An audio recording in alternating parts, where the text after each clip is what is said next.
Welcome the our channel. Today we how to backup with TrustArc UI preferences backups detailed guide step by step clearly. To begin, open your TrustArc dashboard and log in to your account. Navigate to the UI preferences section from the main menu.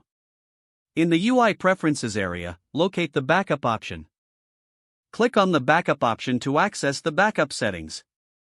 Choose the type of backup you wish to create, either automatic or manual.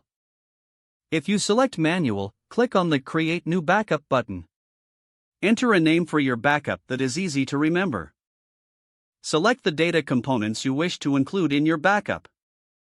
Review your selections for accuracy before proceeding. Once satisfied, click on the Start Backup button. The system will now process your backup request. Monitor the progress indicator to ensure the backup is being created. Once completed, you will receive a confirmation message. You can find your backup listed in the Backup History section. If you want to restore from a backup, return to the Backup History area. Select the backup you wish to restore. Click on the Restore button next to the selected backup. Confirm your choice to initiate the restoration process.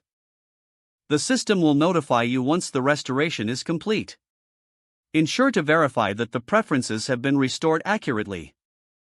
Regularly schedule backups to maintain up-to-date preferences. This practice will help safeguard your preferences in case of any changes or issues.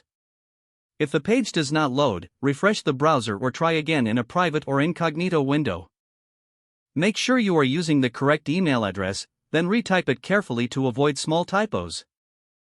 If your password is not accepted, use the reset option and create a new strong password you can remember.